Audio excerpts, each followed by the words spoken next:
6. We have main engine start. 4, 3, 2, 1, and liftoff. Liftoff of the 25th Space Shuttle mission, and it has cleared the tower.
Good morning and welcome to the session on innovation and social mobility. I'm Rob Wilson, I'm the Deputy Chair of the Social Mobility Commission, and before I introduce our very esteemed panel, I'd just like to put this session in a little bit of context. At the Commission over the past year, we've focused on looking at the relationship between economic growth, innovation and social mobility. And in August last year, we published, I think as Alan mentioned in his address, a think piece on innovation and social mobility, where we argue against the either-or view of innovation and social mobility and suggest that they are actually two sides of the same coin. Now, we've spent the best part of this year travelling up and down the country, meeting key stakeholders to explore how we rethink the role of innovation and our economy and the role the economy can play in boosting social mobility. And we even set up an economic growth and investment group, and the group consists of experts including business leaders and successful entrepreneurs, representatives from local government, academia, who have experience in delivering investment in the regions outside of London and the South East, helping to generate more opportunities for those that live in those areas. Now, I'm delighted to have one of those members of the group with us on the panel today. The group, which I have the privilege of chairing as well, has been exploring specifically around the following points, but not limited to these.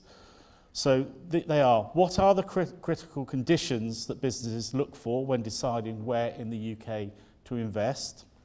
What are the key barriers or missing factors which lead to lower levels of entrepreneurship in areas of social economic disadvantage?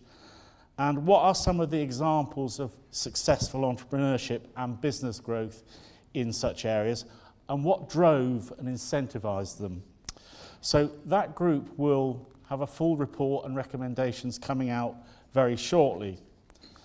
Now, the aim of this panel this morning is to explore the interplay between innovation, economic growth, and social mobility. We have a few changes from the original bill lineup due to medical and family reasons, and we also did have a balanced male-female panel, which is now slightly more male-looking.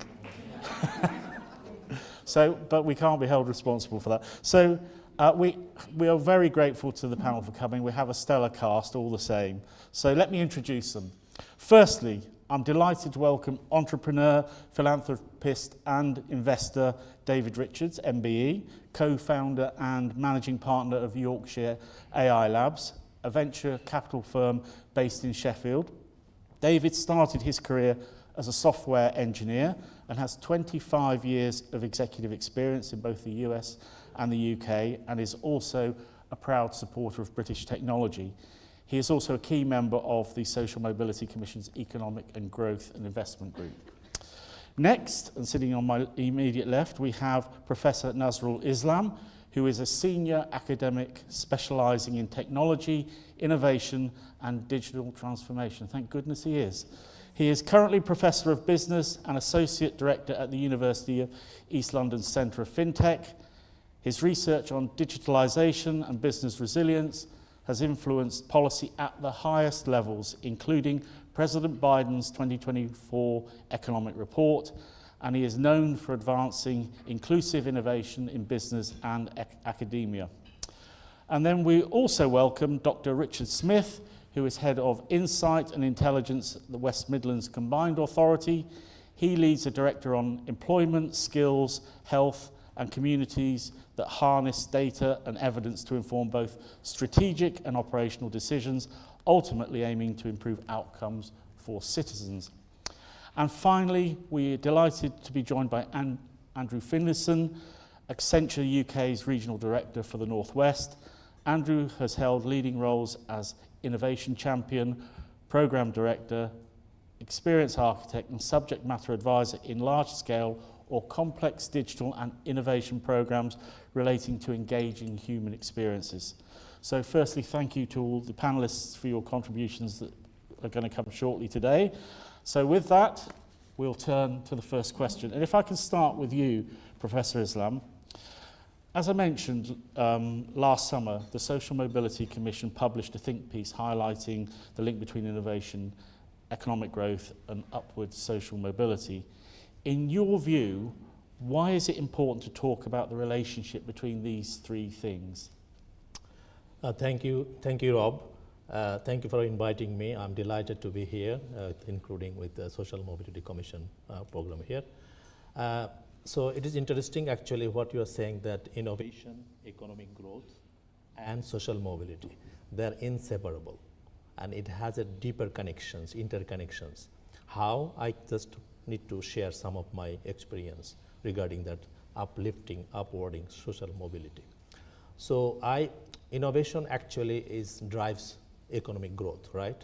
Innovation can be different types: technological innovation, manufacturing innovation, organizational innovation, regional innovation.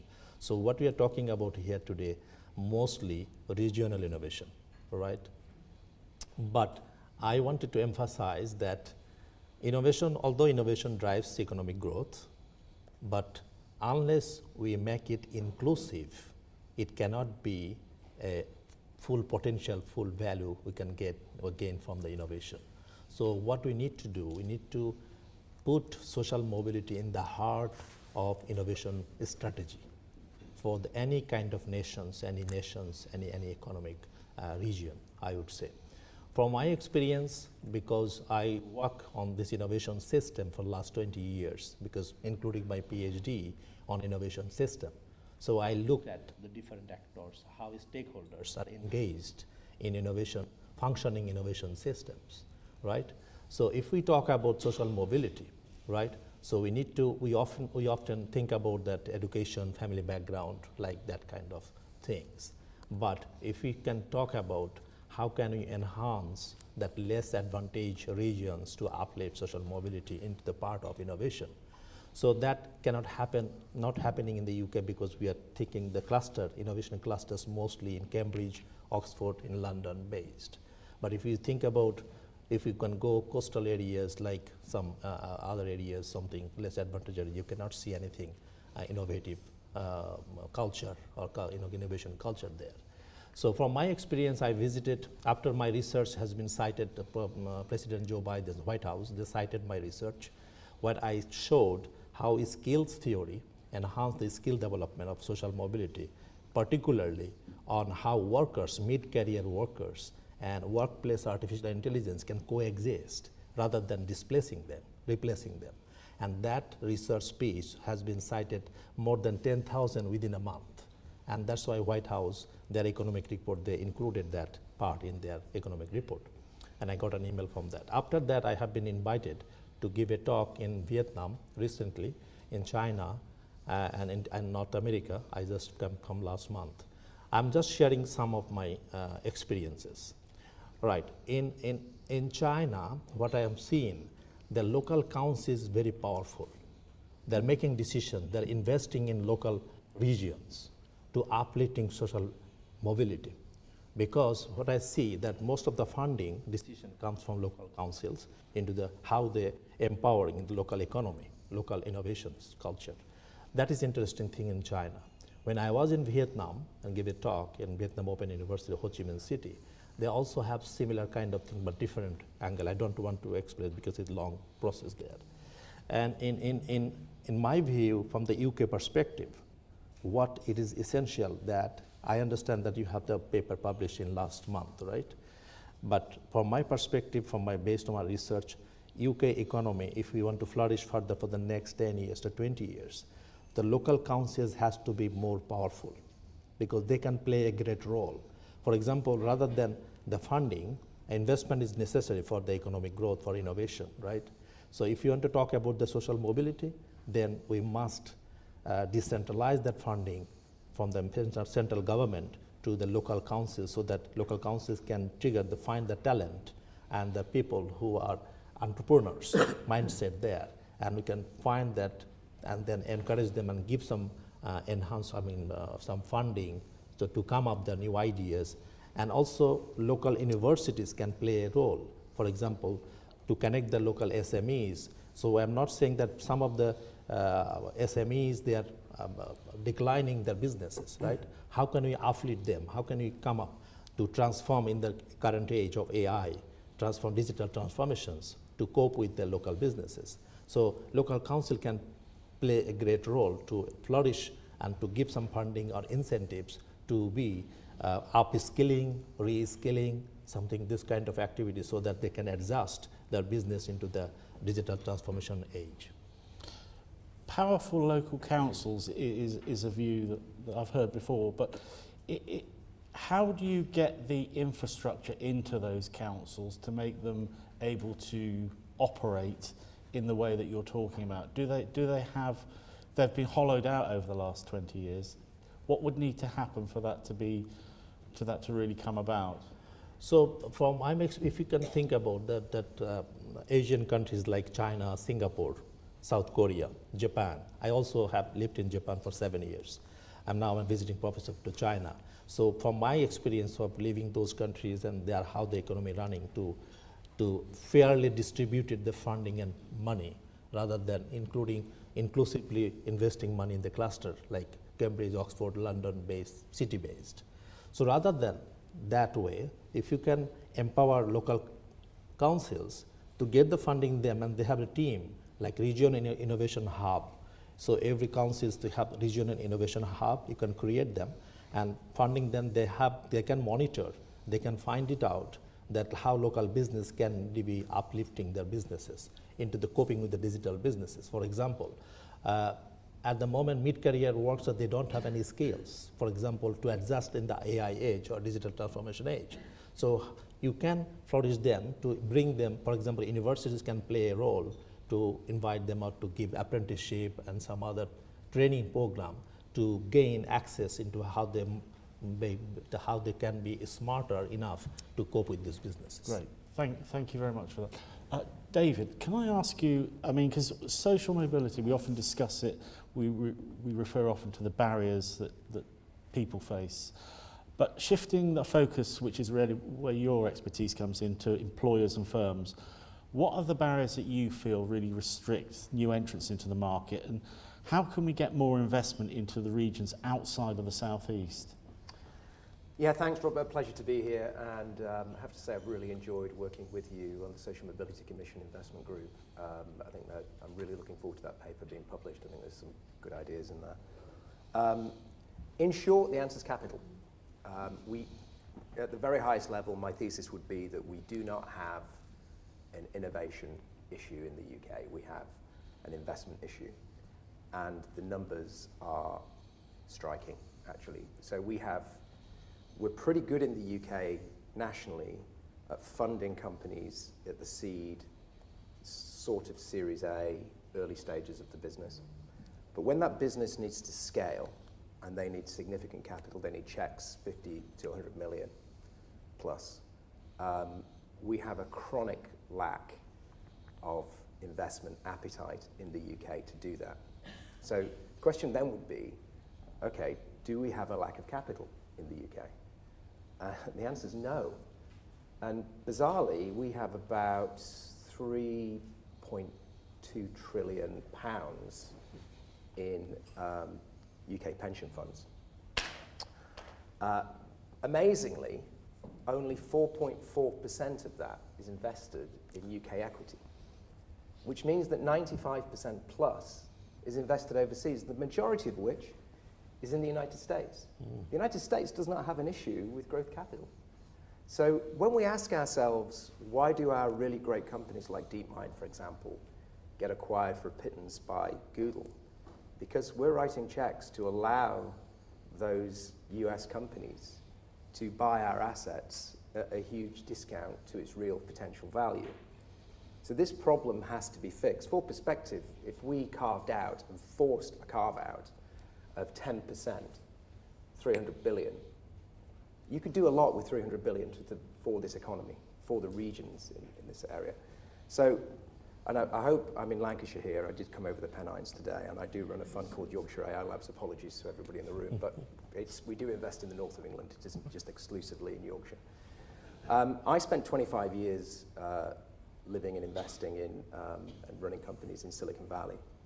And it's amazing to me that we have these regional things where my commute was from the East Bay down to San Jose in Silicon Valley was way longer than it takes me to get to London from Sheffield, but we still have this regionality issue in the UK, which is very strange. It's amazing to me how poor capital allocation is in the UK. And the answer is actually simple, because in the US, about 60% of the venture capital community, the people allocating capital, have actually started and run a company before. In the UK, that number is less than 5%. So we are very, very risk averse. And we are also very focused on investing in and around London in the southeast. Not very much, in relative terms, finds its way to the north of England. So Yorkshire Eye Labs, we have virtually no competition and lots of deals, lots of brilliant companies. I'll give you a quick example. The first deal we did, which was kind of our experiment, and our thesis, by the way, is we think that artificial intelligence pivots businesses really quickly and creates a significant amount of value in that pivot. We also don't believe that it's about algorithms, that this is necessarily solely going to be about Silicon Valley. We think that the access to data, expertise to train AI, and customers are way more important than algorithmic knowledge in this industry at this time. So there is a huge opportunity across the UK and in the regions.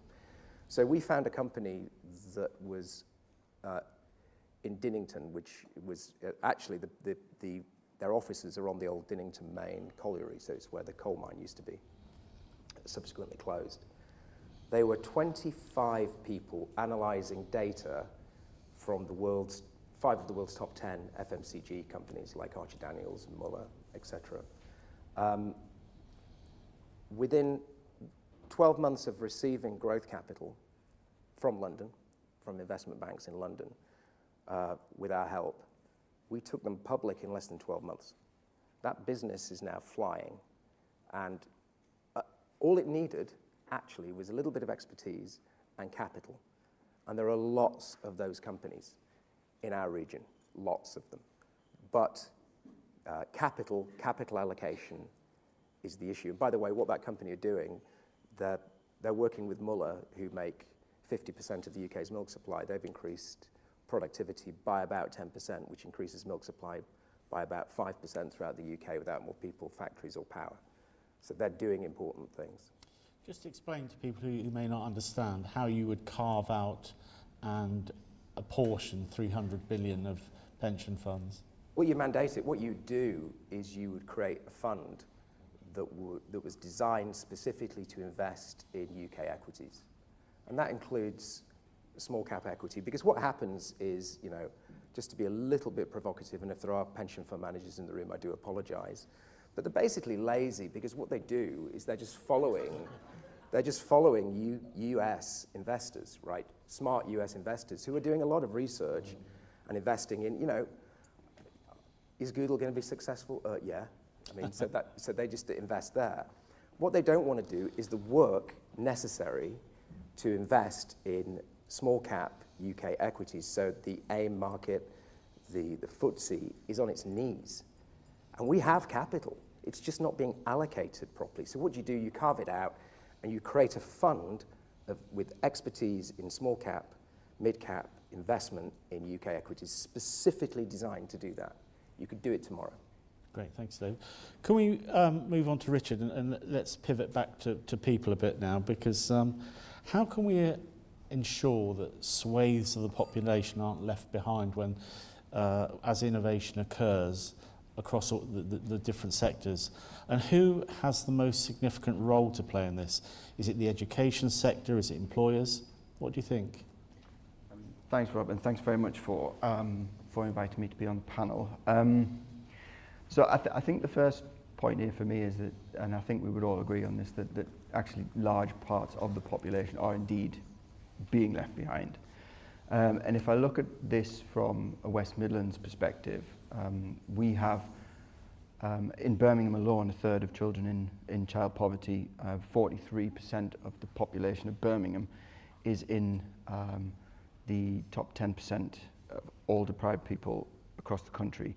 So these starting points, I think, are really quite important before we even get to start to talk specifically about innovation and accessing innovation. We recently embarked across the West Midlands on an 18-month project, West Midlands Futures, to try and build a different growth plan for our region. And we think that we would need to create about 93,000 jobs to make a contribution to the government's target of 80%. So we've got a huge, we have a very difficult starting point and a huge way to go, and innovation is obviously going to be kind of key to helping us get there. But the other kind of structural issues that we have and where people are left behind is in digitally excluded residents, whether that's in terms of the tech or indeed just the finances they would need to access and to become more digitally savvy. And amongst our young people in those in those deprived areas, we have really, really low rates of educational attainment and low rates of employment among the disabled community. And then, yes, when you get onto mid-career workers from less privileged backgrounds, there are indeed issues there. But these kind of starting points for us offer a range of kind of not unique, but really entrenched challenges. In terms of who has the most significant role, I think we'll often talk about employers, and we'll often talk about, yes, okay, when there's new tech adoption, we all want that to be accompanied with training. We all want that to be accompanied with ways in which we embed that new technology in ways that might create employment. And we'd all hope that happens, and that allows us to try and upskill workers in primes, but also in supply industries. But employers are clearly not the only player in the system, and I think one of the things that we are trying to do more of in our region is to try and kind of play into the idea that there's a series of sort of complex adaptive systems at play here. All of the different players here, talking about the education system, government, employers in the voluntary and community sector, the faith sector, all have a stake in this, but they all have a different range of incentives. They all have different geographies. They all have different organisational change they're often trying to manage, and specific target groups that they're trying to work with. So it's about understanding where there's trade-offs, but also where we've got shared objectives, and I think that's kind of key to what we're trying to do with our growth plan, but also with some of the ways of working that we're trying to put together. So, for example, we have developing an MOU, Memorandum of Understanding, with colleges to try and understand where we can pool resources more tightly, where we can share data, intelligence, and do longer-term planning to help the sector. So for us, it's about convening and coordination and bringing together those senior leaders. And actually, all of those senior leaders they've got children in the school system. They might have parents or relatives in the care system. They are senior leaders involved in civic leadership, and I think that's a kind of key aspect here. So in terms of mid-career workers, though, just to turn to specifics of that, I think, again, it's very important when you look across our region. We're not talking about one homogenous group here. They're characterised by the place they're in and by the background that they've come from. And I think for us, what we have to do, I guess, it's a challenge to the orthodoxy, and I think this was spoken about earlier as well, that higher education is not the only route to mobility. Technical vocational education and modular upskilling have a kind of a key role to play here, and they're more accessible to those in mid-career and also those who have come from disadvantaged backgrounds, perhaps with low levels of wealth behind them and low levels of social capital. Lastly, I think also that the public sector have to do more to simplify things. We have to do more to going back to the employers, to make this system accessible to employers, make it understandable, make it easy to navigate, I guess not just for employers but for individuals as well. So that simplification you can also extend to careers advice. right across the board, I think we have a kind of, throughout the country, I mean, we have a quite a low level, but also varying quality level of careers advice, and that goes throughout the lifespan of a career. And then when you extend that to mid-careers, I think there's a particular dearth of careers advice. So I think there's a range of things you can do, but I'd kind of go back, probably the central thesis there is really around, this is a complex adaptive system with multiple stakeholders, and I think how you solve that is through convening and coordination. Thanks. I mean, you've painted, the big challenges you face, but are you able as an authority to go out and attract these innovative companies, innovative clusters that people have spoken about already to the morning, or don't you yet have the infrastructure in place locally to do that? I think we come at it now probably as a region. So we've if it's specifically about some of the clusters that we have in we target around the industrial strategy. So and we have key clusters. We have key clusters of companies, but also we have very good educational universities and college strengths there. And I think we've got an emerging economic delivery vehicle in the region, which I think speaks to that challenge, and will actually go out and deliver for the region in that area. So it's an emerging capability, I'd say. Thank you. If I can move on to Andrew now and just ask you quite a big question, and it's really just from your perspective, what will be the biggest lever that you could pull to improve social mobility through innovation and regional economic growth over the next 5 years, say? Yeah, it is a big question, yeah, isn't it is. And just say thank you for inviting me to the panel. I always feel a bit odd on panels. And this one, again, quite esteemed folks. So just to declare, before I answer the question, to contextualise. So my first job was a cleaner. My second job was a waiter. My father was a rag and bone man for a while. I am now at a place in Accenture where I run global programmes. There are 800,000 people in Accenture. I grew up in Blackpool. There aren't that many people in the place in which I live. There's a reality that is out there. I am a reality. Many of us are a reality. And I do think to improve innovation, reality needs to come back into our corporate worlds. I can't name how many desks in the 50 countries I've travelled to that I've wanted to tell them more about lived experiences. And when I come back into the regional voice, it is no more true here. We don't know where we've been. We don't know in the Northwest what we've done to achieve. We have achieved so much. We were the first, in Blackpool, we were the first place to have electric streetlights. That's why we do the illuminations, everybody.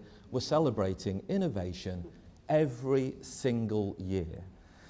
And I think in that, as soon as I give you that little story, you go, oh, I didn't know we did that. I thought it was illuminations. It's this failed thing. No, we're like really passionate about continuing to celebrate where we've been. But that is also, that lived experience is in all of us to talk through. In my experience, when I'm working with some of my clients, which include government organisations, I am reminding people that are developing policy of what my life is and the people around me, and that I have 2 GCSEs. No, I don't have a degree. You assume I do because I'm in a professional services organisation. I didn't have a degree. Why not? Because I got careers advice that told me not to get one. You don't need one. No one needs one in Blackpool. So there's a passion I would like you to all have to tell our stories where you are diverse in nature, whatever that defines for you. But in innovation, we need it. We need it. And I'll say a story from a health tech innovation startup that was in a different area than the Northwest. And I tell this story, and I'm sorry if this story makes you think different thoughts and positive ones. It was a fantastic innovation that I saw. It came out of Israel, and this was quite a few years ago before the challenges they have at the moment. And it was a fantastic thing that basically diagnosed illness from your pee when you went to the toilet. And it sounds like a great thing until you know about carers until you know about how many carers may be visiting a home. You go, how do I identify whose P it is? And that question was not asked by the innovator. They were so busy focused on that one area that they didn't consider other people in the house, the comes and goings. So that's a little story I give. I've got many more of those where we need, as the people that are, some of us are in the zone of being properly socially mobile, we need to celebrate it and bring it into innovation to ensure lived experiences influences, and we can celebrate what we've done in the past and do more in the future. I So mean, if that's 5 years, I mean, what could we do in 10? I mean, loads. So personal experiences are always very powerful, and we do need to do more of it. But one of the things you mentioned there was essentially credentialism. How do you think that is acting as a barrier to people getting on? Well, certainly, again, if you look up the company of Accenture, I can't have the job I've currently got, just for clarity. I don't match the criteria that I had when they called me. They let me in because they called me, and we've changed our recruitment policies, and I was one of the ones that was part of that, to stop it from being from certain universities and to also value lived experience. So in a company that has changed that, I can only really answer the question to go, can we have more of that, please? And I would like to mandate it into policy to allow that to be the case, but I don't know whether that will work. I don't know whether that works. I mean, the conversation that Richard said about senior leaders involved in civic leadership and also corporate leadership, to be able to change some of those quite historic biases and assumptions that if you don't have a degree, you really don't have the talent. Right, well, at that point, thanks to the panellists, what I want to do is I want to open it up to you in the audience, either to ask a question, or if you want to say something that's relevant, you don't have to ask a question, you can just tell us what you think. So who wants to start? Yes, I can see a hand up there. We will have a roving mic, so someone will come and thrust one in your hand. So many different perspectives. Thank you, chaps. Really, really well done. Download of information. My question's for you, David. Would you say that the current economic situation of the UK reflects the same economic issues we faced at the crash of the Industrial Revolution? That massively impacted our encounters. I'm not sure, to be honest. I think the point I was making is that we have latent capital that's misallocated. I don't think it's... I think it's exclusive from the level of national debt or anything else.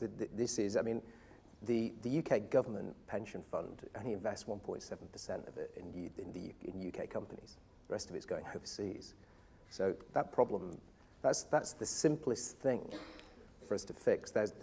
We talk about, you know, all the regions are fighting over relatively small pots of money, but there is a hell of a lot of private capital that could be deployed into the UK. I think that's the bigger issue here. I don't think it's related to the relative economic state of the UK versus where it was at the height of the Industrial Revolution. Not where it was, but the causation factors. It was investing overseas in excess of what was coming in-house for the infrastructure, and it was done in a manner that deprived the innovators of our northern counties. Oh, I see. So you're saying is the same thing playing out again? I work for the BBC Radio 4, so I speak all the time. So what you're... So the point you're making is what happened in the Industrial Revolution to collapse it, is that happening again now? I think it's in a different way. And I think this can be fixed.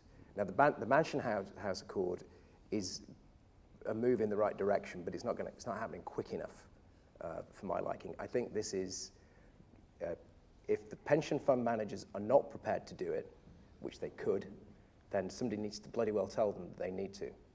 And that's the job of the government. And they need to just step in and do it immediately. because it's crippling our economy. And that's just one industry out of so many. Yes. So, Yeah. So yes, I agree. yeah, it's about ethics. Yes. Good, thank you for that Thank question. you. Thank you. I've got another question over here, and then I'll come to you at the back. Thank you. My name is Hannah Davies. I'm CEO of the Northern Health Science Alliance, which is an alliance of hospitals and universities across the north of England. We did a recent report that shows that there is £26 spent per person on clinical research funding in the north of England, compared to £69 per person in the greater southeast of England. So my question to the panel is, how can we have inclusive innovation when funding is so skewed towards the southeast, and what can we do about it? Thank you. Thank you, good question. So, who wants, I can see you're all shifting in your seats with that one. Who would like to start? I can give you a practical example. Well, somebody else wants to. I've done. Well, you start and then give them time to think. So, as part of this problem, which is across the board, there's capital allocation issue in the UK that's very focused. The capital that is deployed, most of it's deployed in and around London, in and around the City of London. So we decided that we were going to force investment bankers to come to Sheffield.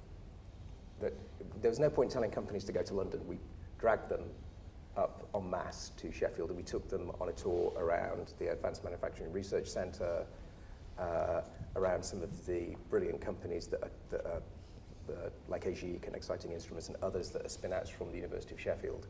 And they were amazed.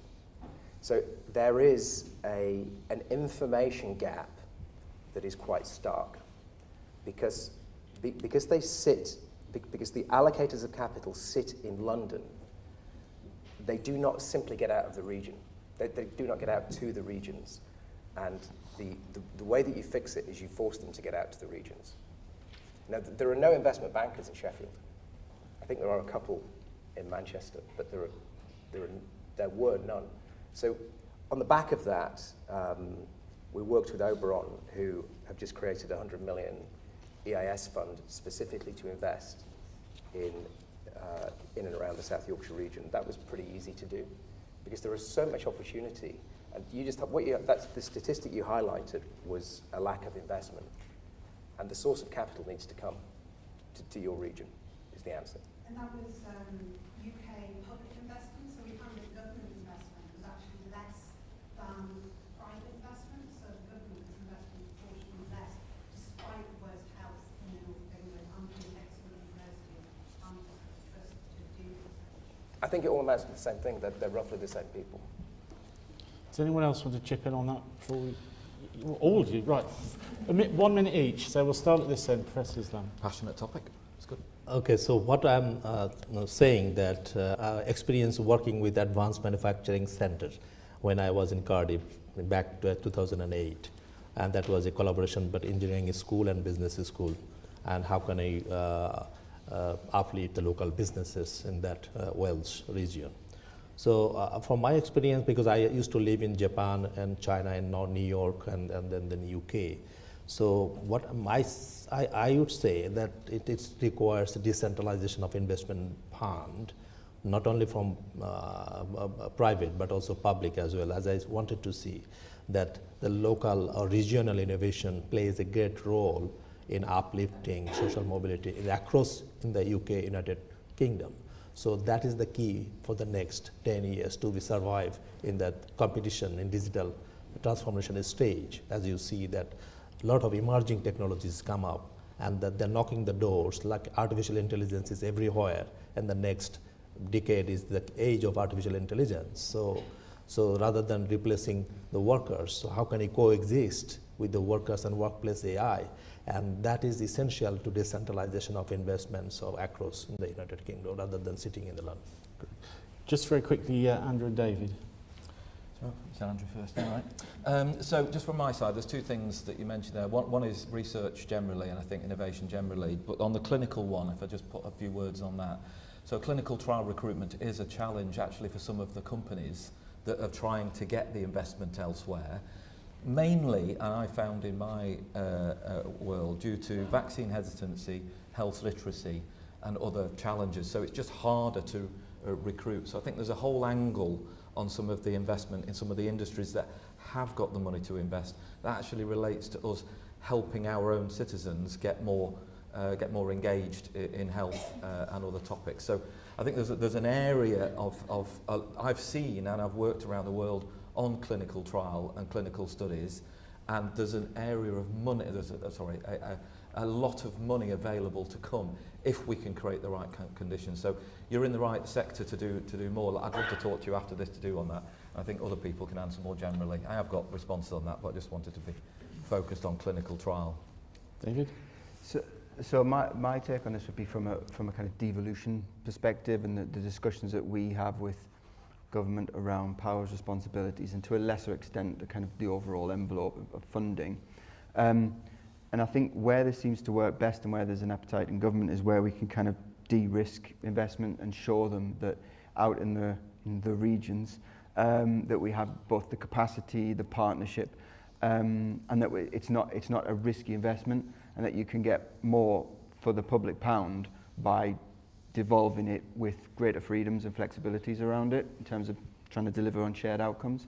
So that would be kind of my take, and I would guess from a mayoral combined authority, I would say that, wouldn't I? But I think that there's certainly, and I've only been in the sector for about a year, but ultimately I think not having a conversation about need, but having a conversation about opportunity is kind of far more fruitful in that area. Great, thank you. We had a lady at the back who had a question. Is anyone at the microphone for her?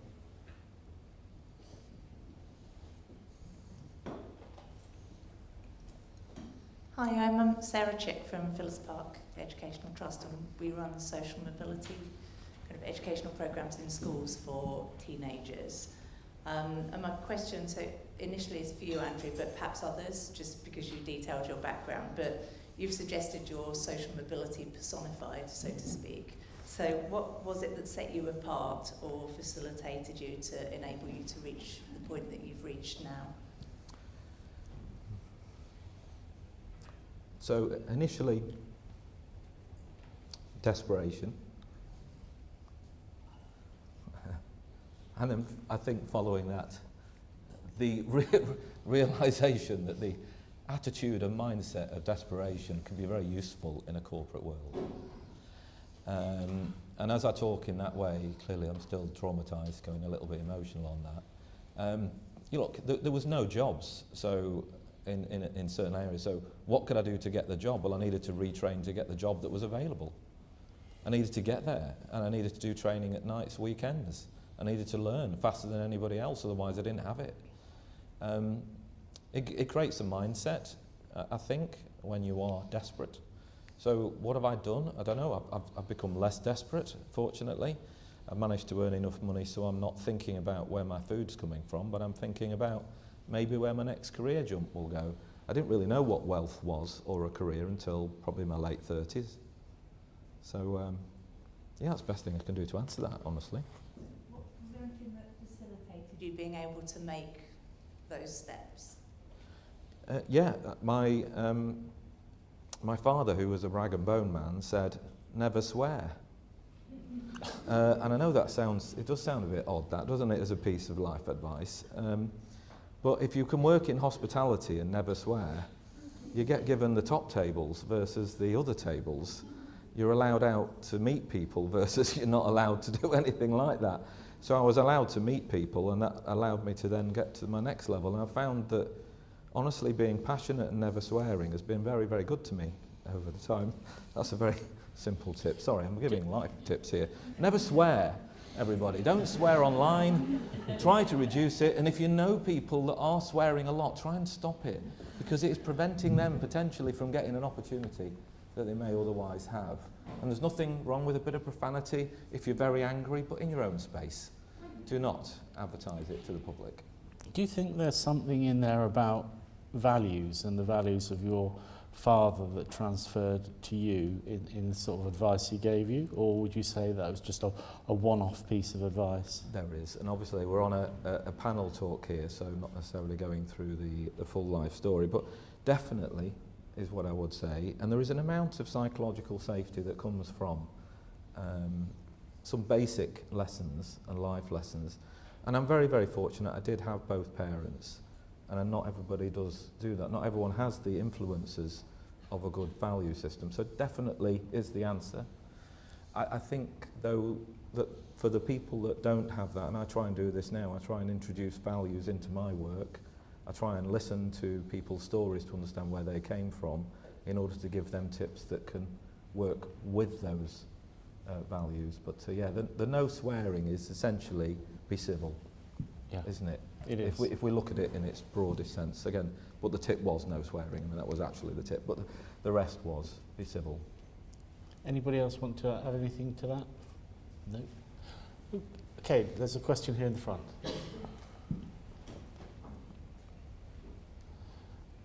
Well done, Jean. Hi, folks. My name's Graham Cowley. I'm fortunate to do a lot of work in Blackpool at the moment, a place of great fun and passion and commitment. So it's wonderful to be there, you know. My answer, incidentally, to that question would have been pretty much the same. I had a mum who told me to say please and thank you. And I think overall, though, it's about having a supportive family, a loving family, bricklayer and housewife, mine. But you know what? They really cared, and I think a lot of young people these days haven't got that. So there you go. Anyway, forgive me, but the point I wanted to make was I'm kind of fascinated. Alan mentioned this morning about this relationship between physical regen and social regen, and you've introduced a kind of innovation line beneath both of those, it seems to me. There's a disproportionate focus, I believe, this is my challenge to you, on the physical side and less on the social side. I think innovation can really help us on the social side. There's not enough of it. Not enough of this discussion this morning for me has been around how to connect our communities with the opportunities that you guys create.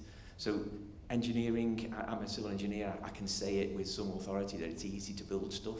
It's a dog compared with the social side, the social regen. There's a system there, market-driven. There's no real system within the kind of social side. So can anyone help? Anyone want to take that? I won't pounce it on anyone in particular. I do have a little bit of an advert, not for me, but for somebody that might relate. Is that right? Yeah. Good. So, who, hands up who's an employer? Just give me a couple. 2, okay, so we've got a couple of 3, employers. 4, 5, 6, 7. You don't need to answer this next bit when I say this. So, DWP have a strategic partnerships team which deal with employers. When you talk to that team, there is a way of then connecting back into the communities and getting help and offering help and volunteering help and studies. And I just think there's a lot of, and I use that as a little example, I say an advert, because they're a good team actually, well-meaning. We can all have views on whether we want them to do more or so, but there are connections already that we don't utilise or leverage. And I think there's a bit about how we can communicate some of those connections. And innovation, if I wanted to do a study of people in any region in the UK that were unemployed today, NEETs or other communities, I know I can contact the DWP Strategic Partnerships team and they will get me a cohort. So I think there's under-leveraged community connections. It's an advert for DWP, I don't work for them. David or anyone else? I'd just say that you're right, building stuff is pretty easy, right? The bit that's tricky, and I hear this constantly. I was talking to somebody that was trying to build a large aluminium plant up in the northeast, I think it was, and they just couldn't get funding. And that's it. I'm sorry to keep harking back to this, but the lack of investment, and even to the point about, because what happens often, of course, with public investment is they want to match private investment. So if the private investment is not there, then you're not going to get the public investment either. So you kind of need both. So it's really critical that problem's fixed in the UK. Great. Okay, any last questions? Because I think we're pretty much up against it and running out of time. Yes, so one last question and then we'll wrap it up. It's actually an observation coming in on the back of the values piece. When you have parents or a single parent who is struggling to sustain a household financially, it's quite common that children are raising themselves. How much of that do you think sits with employer responsibility, or, you know, we might look at welfare, as was harped upon before, and then the increase of property prices as we associated with London, but which is actually a national issue? Where's the responsibility for that? Where's the responsibility for the income of a household and for children being raised with insufficient financial resource, raising themselves? That can get us onto some controversial territory, I think. But does anyone want to quickly respond to that, or?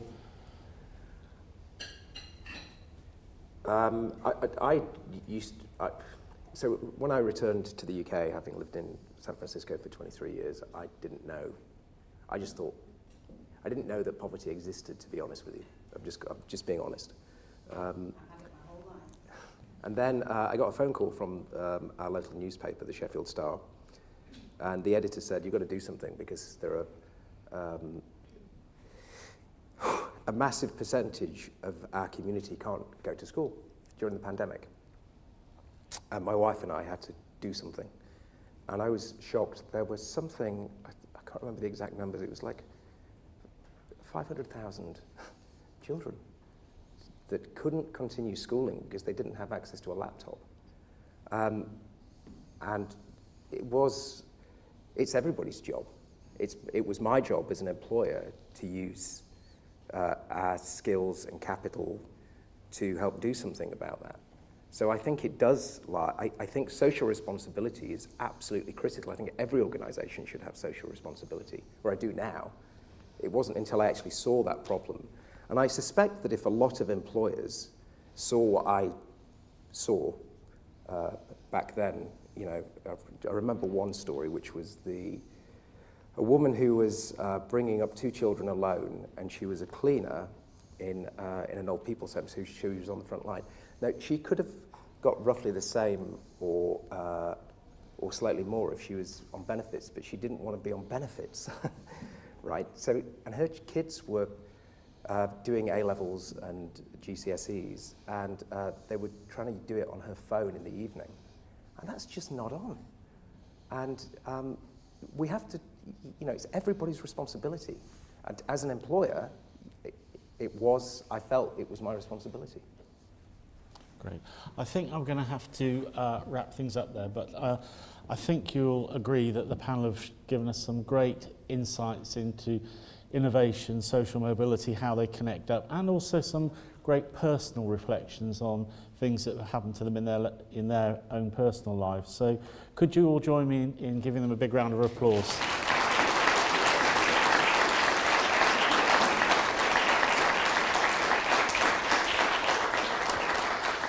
So just quickly, we're going to break for lunch now. Lunch will be served in, which room is it? Goulburn room? What's that? Yeah, I think that's right. Goulburn Lodge room. And attendees are welcome to return to this room to eat their lunch. And the next session is going to be breakout fringe events, which will begin at 12:55. So you've got 55 minutes to enjoy your lunch. Off you